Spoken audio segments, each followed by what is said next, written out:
સત્તાધીશો તંત્ર પ્રજાને રોજગાર તો આપી શકતું નથી, પણ જે લોકો આત્મનિર્ભર બનીને લારી ગલ્લા ચલાવી પોતાના પરિવારનું ગુજરાન ચલાવતા હોય છે તેમને પણ અવારનવાર હેરાનગતિ કરતા હોય છે.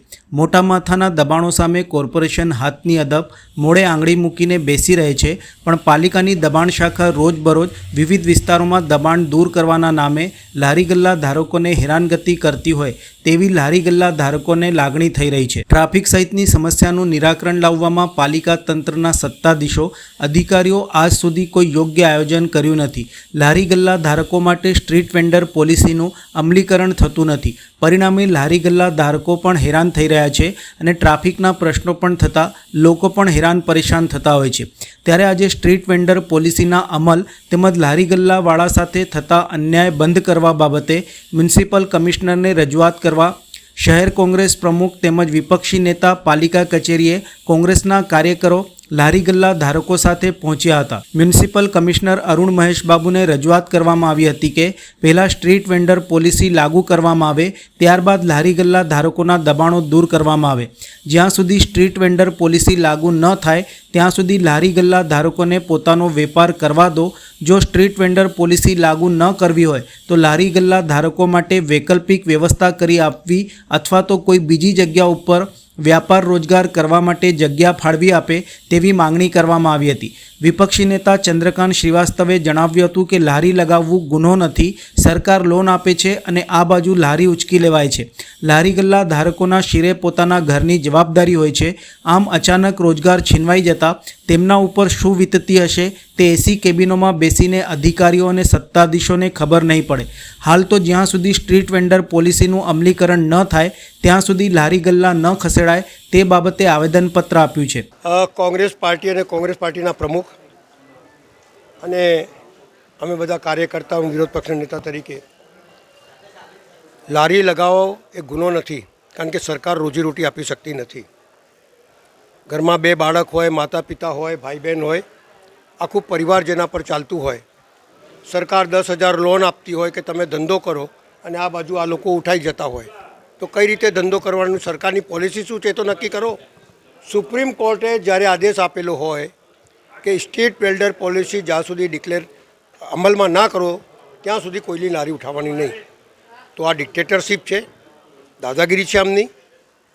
એક ગરીબ માણસ જો સાયકલ પર પોતાના બાળકોને લઈને જો બજારમાં જાય અને નાના બાળકોને ખાલી પાણીપુરી કે સમથિંગ કંઈ બી ખવડાવે તો એના માટે 5 સ્ટાર છે. અને લારી તો ચલાવે છે, કોઈ જગ્યાએ કોઈને 200-300 મળે છે, કોઈને 500 મળે છે, કોઈને 5,000 બી મળતા હશે, પણ 5% લોકોને સારી લારી ચાલે છે, 95% લોકોની સારી લારી ચાલતી નથી. એવા સમયે કોર્પોરેશનમાં બેઠા અધિકારીઓ અને પોલીસ ડિપાર્ટમેન્ટ બધા એમને લૂંટે છે. કોઈ બોલે અહીંયા લારી નહીં લગાડવાની, કોઈ બોલે અહીં નહીં લગાડવાની, કોઈ બોલે મને હપ્તા આપો. બધા દાદાઓ ફેલેલા જ છે ચારે બાજુ.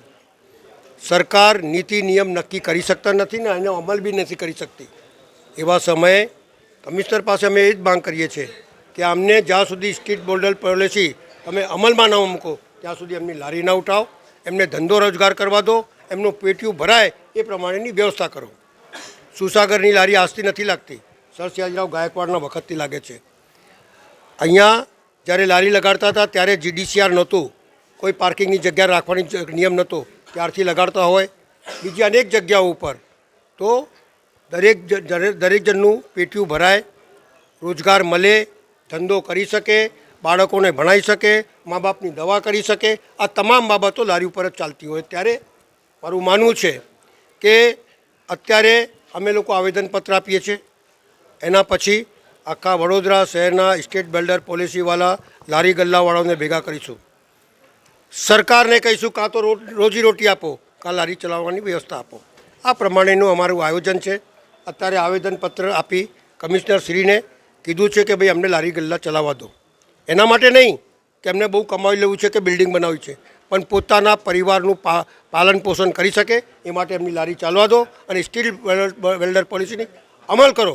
સારી જગ્યા પર ધંધો કરી શકે એવી લારી મૂકવાની જગ્યા આપો. એ જ વાત લઈને અમે અહીંયા આવ્યા. કોંગ્રેસ દ્વારા આવેદનપત્ર અપાતા મ્યુનિસિપલ કમિશનર અરુણ મહેશ બાબુ દ્વારા જણાવ્યું હતું કે કોંગ્રેસ દ્વારા મળેલ રજૂઆત સાંભળી છે, તેઓની માંગનો અભ્યાસ કરાશે.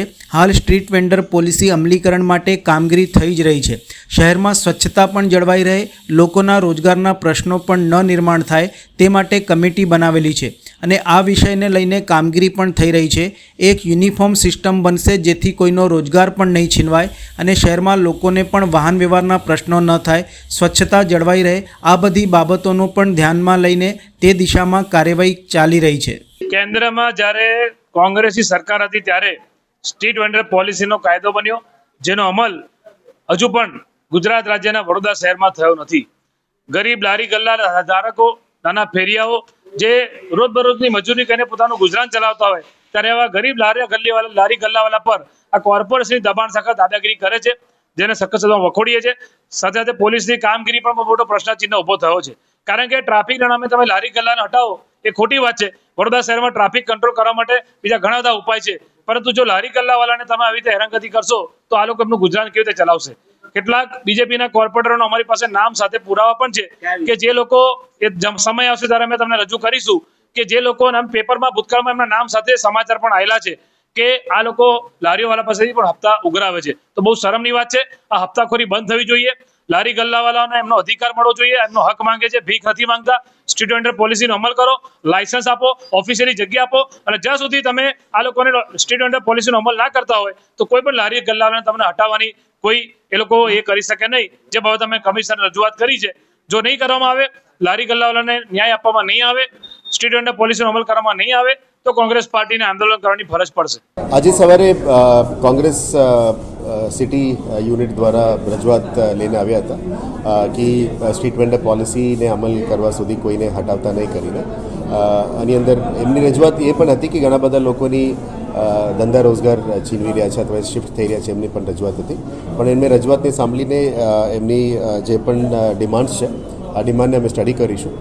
સ્ટડી કરીને અત્યારે જે સ્ટ્રીટ વેન્ડિંગ પોલિસી અમલ કરવા માટે જે પ્રયત્નો ચાલી રહ્યા છે, જેથી કરીને વીએમસી દ્વારા લગભગ 100+ પ્લોટ્સ પણ આપણે દરેક વોર્ડમાં આઈડેન્ટિફાઈ કરવામાં આવી રહ્યા છે અને જે જગ્યામાં ખાણીપીણી અત્યારે ચાલી જ રહ્યા છે, આ ખાણીપીણીને ધીરે ધીરે એક વ્યવસ્થિત સિસ્ટમમાં લાવવા માટે અને કોઈને રોડ ઉપર દબાણ ના કરે અને સિટીની સ્વચ્છતા પણ વધારે, એના માટે અમે પ્લાનિંગ કરી રહ્યા છે.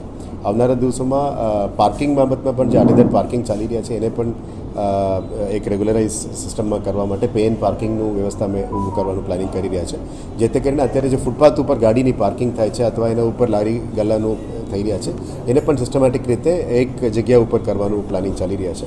આ પ્લાનિંગ અંતર્ગત નાનું મોટું વ્યવસ્થા પણ ફ્યુચરમાં વીએમસી દ્વારા કરવા માટે અમે પ્લાનિંગ કરી રહ્યા છે. અત્યારે જે સ્ટ્રીટ વેન્ડિંગની અમલીકરણ માટે 1919 વોર્ડ ઓફિસર્સ દ્વારા જે પ્લોટ્સ આઈડેન્ટિફાઈ કરવામાં આવી છે એને કેવી રીતે સ્ટ્રીમલાઇન કરવી, એમાં કેવી રીતે અમે જેટલા લોન લીધેલા છે અથવા પીએમ સ્વનિધિના રેસિપિયન્ટ્સ છે અથવા જે ગુજરાત અર્બન લાઇવલીહુડ મિશનના અંતર્ગત જેને પણ કાર્ડ્સ મળ્યું છે, અને 2017માં જે એક સર્વે થયેલી હતી all India local self government દ્વારા કે કેટલા લોકોની લીગલાઇઝ સ્ટ્રીટ વેન્ડિંગ કાર્ડ્સ છે, જેને પ્રોપર સ્ટ્રીટ વેન્ડર કહી શકાય, જેના પાસે બીજા કોઈનું એફએસઆઈસીનું લાઇસન્સ છે કે કેમ, એ બધા બેઝમાં એક સર્વે કરવામાં આવ્યું છે. ફરી પણ આવનારા દિવસોમાં આ સર્વે કરવામાં આવશે, જેથી કરીને એક સ્ટ્રીમલાઇન્ડ એક્ઝેક્ટ નંબર આપણને મળી જાય અને જે રોડમાં અત્યારે એ લોકોનું ખાણીપીણી ચાલી રહ્યા છે એની નજીકમાં જ એમને કંઈ પ્લોટમાં શિફ્ટ કરવામાં આવે, જેથી કરીને એમની રોજગાર અને ધંધો ચાલતું જ રહે અને એ પણ એક પ્રોપર સિસ્ટમેટિક રીતે કરવા માટે કરે, જેથી કરીને પબ્લિકને પણ એક જ જગ્યા ઉપર જઈને તમે અલગ અલગ વેરાયટીનું ખાણીપીણીનું અમે રસ લઈ શકો છો. અને આવનારા દિવસોમાં એક શાકભાજી માર્કેટ પણ આ રીતનું અલગ અલગ ઝોન વાઇઝ પ્લાનિંગ કરી રહ્યા છે. એટલે મૂળ જે વીએમસી કરવા માંગી રહ્યા છે એમાં અમે રોજગારી બધાને આપવાનું અને સ્ટ્રીમલાઇન પ્રોપર સિસ્ટમેટિક વે આપવા માટે જ પ્લાનિંગ છે. કોઈને હેરાનગતિ કરવા માટે અને કોઈને એની રોજગારી છીનવા માટે બિલકુલ નહીં. અને જે આજે કોંગ્રેસની રજૂઆત છે એને પણ જે પણ રજૂઆતો છે એ ધ્યાને લઈને કમિટી દ્વારા એને એસેસમેન્ટ કરીને આગળનો દિવસનું કાર્યવાહી કરવામાં આવશે. હા, એ ચેક કરીશું. એ એન્ક્રોચમેન્ટ ડિપાર્ટમેન્ટને હું પૂછીશ, અધિકારીને બોલાવીને પૂછીશ. આની અંદર એવું કંઈક ચાલતું હોય તો એને બિલકુલ બંધ કરવામાં આવશે.